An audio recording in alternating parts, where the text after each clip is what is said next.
Hello everyone, welcome to today's video. So here is a reality that many PMP exam aspirants face, but they rarely talk about it openly, okay?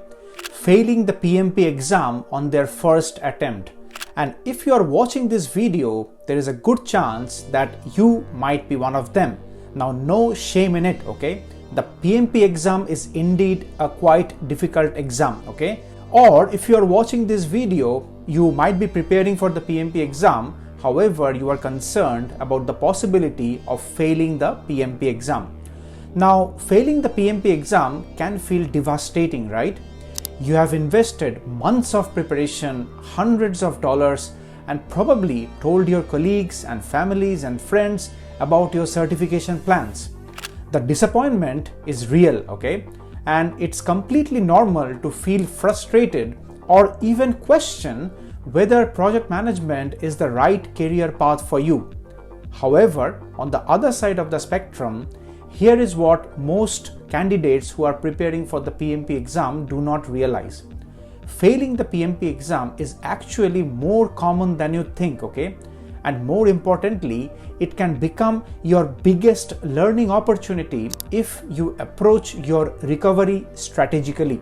You see guys, some of the most successful project managers I know today as my students, some of them did fail the PMP exam on their first attempt, okay? As I mentioned, no shame in it. However, they learned from their mistakes and came back really strong and successful. And the difference between those who eventually pass and those who give up isn't intelligence or experience, okay?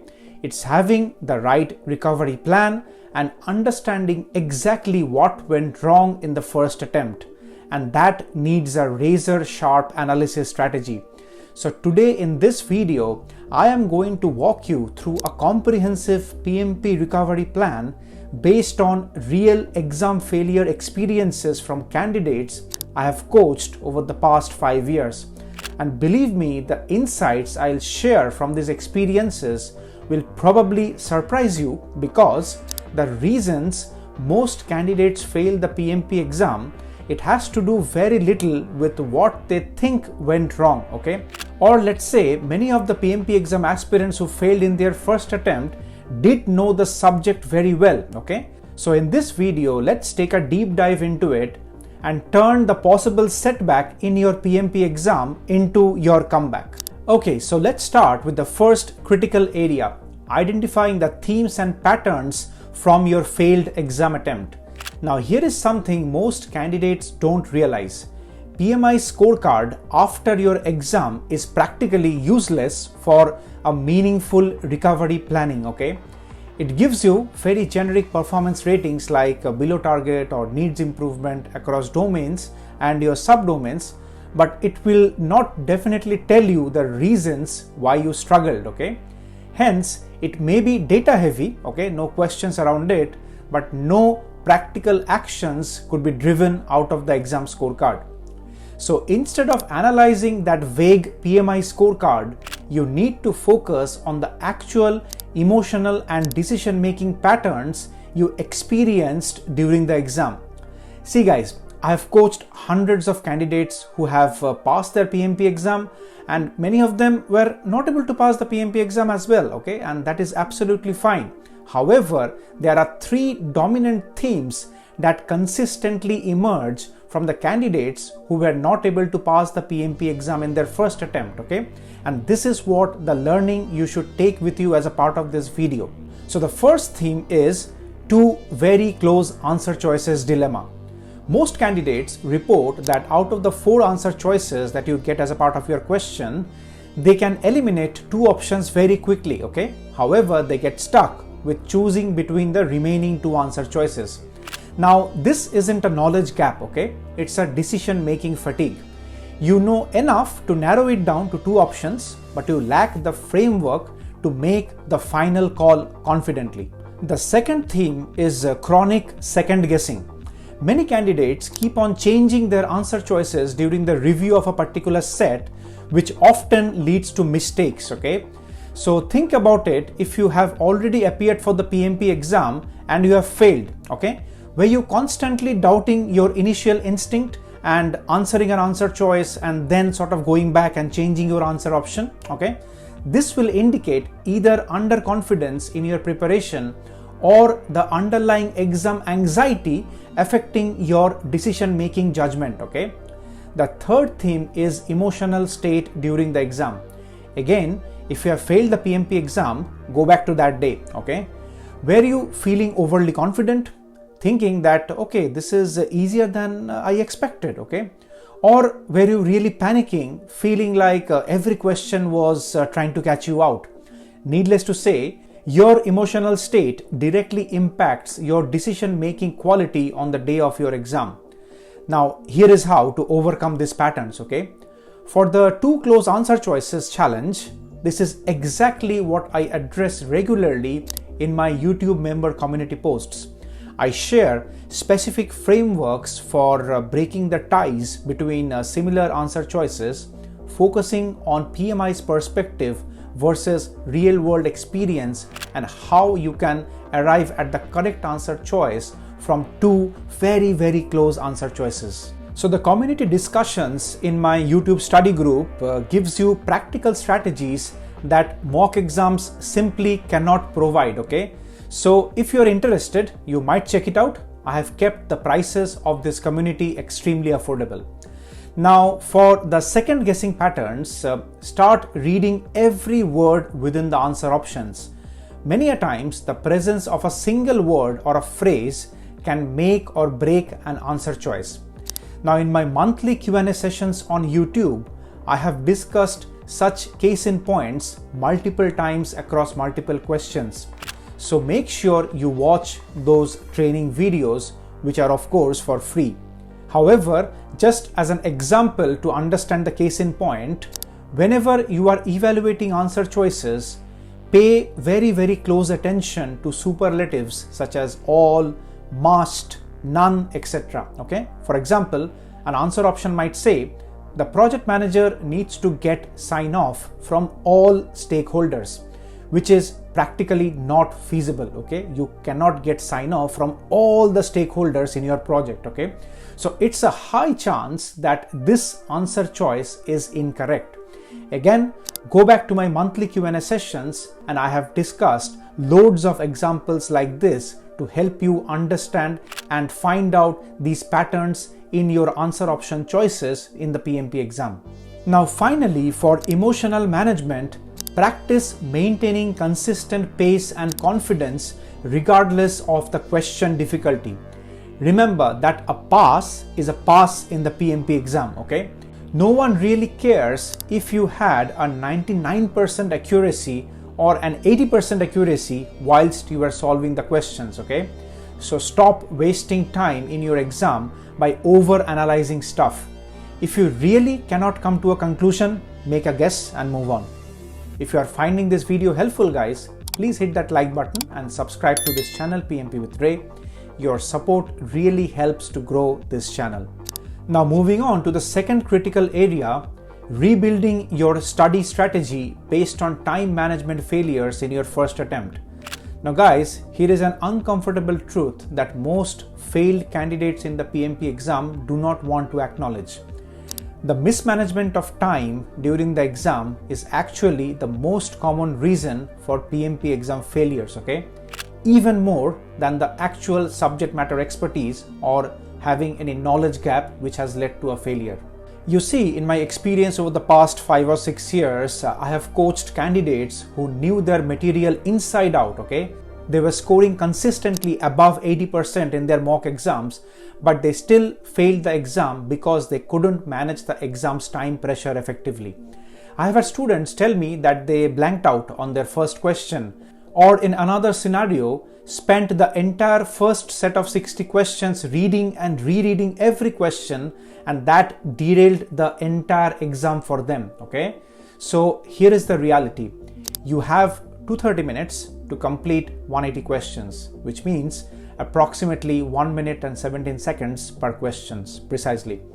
Use this cutoff time mercilessly. Okay, and I repeat my words, mercilessly, for every question. Okay, also many candidates report getting stuck choosing between 2 very similar answer options, which leads to doubt and second guessing and third guessing, consuming valuable time.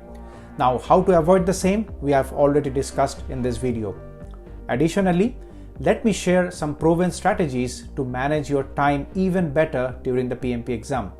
Firstly, you can use the 80-80-70 rule, okay? Which means spend 80 minutes on the first 60 questions, another 80 minutes on question numbers 61 to 120, and allocate the final 70 minutes for question numbers 121 to 180. This creates a natural pace that accounts for a consistent performance across the entire exam.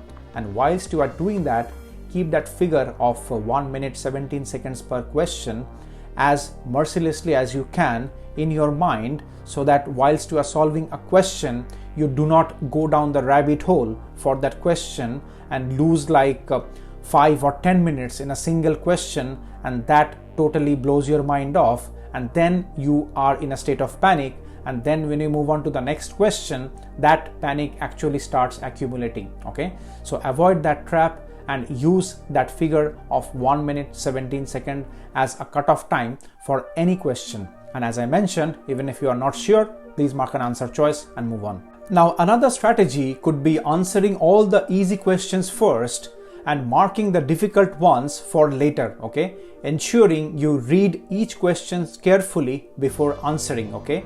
However, make sure that you come back to those questions whilst you are reviewing a set. And thirdly, take both the 10-minute breaks strategically. They don't count against your exam time for sure, okay? So use them to reset mentally and physically. However, do not exceed the break duration because the exam auto starts after the 10-minute break is over. Now here is where my PMP exam mock simulator on Udemy becomes a very useful resource. It is specifically designed to help you practice under timed conditions with high quality questions that mirror the actual exam difficulty. The detailed answer explanations do not just tell you what's correct. However, they teach you how to arrive at the answer choices quickly using elimination techniques and PMI's perspective, okay? Reviews from the students for this course have been excellent, so please go ahead and check it out. And if you feel this is the right study material for you, I'd be happy to see you inside the class.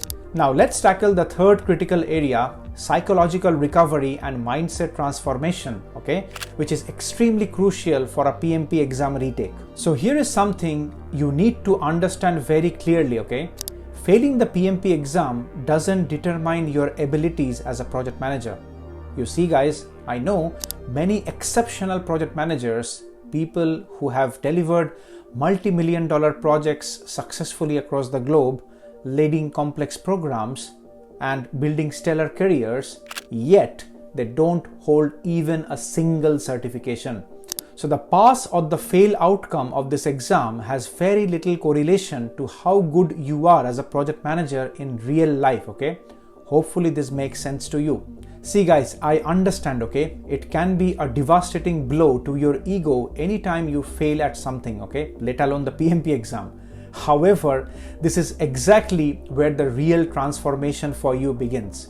The moment you remove your ego from the equation, you create space for genuine learning and improvement. So don't look back at the test with a negative lens or to yourself as a failure, okay? Instead, consider how you now have more experience, right? You have seen the actual exam, you have understood its rhythm and pulse and pace, and you have experienced it firsthand and what it feels like to sit through those 180 questions for 230 minutes. Now that's invaluable intelligence that first-time test takers don't possess. However, here is the critical shift you need to make. You must be willing to unlearn many things what you have learned during your failed attempt. Many candidates become overly attached to their previous study methods, reasoning patterns, or question analysis frameworks. Now clearly some of them didn't work, right? Hence the failure. So during your retake preparation, if you don't feel like something significant has changed in your approach and understanding, please stop and reflect, okay?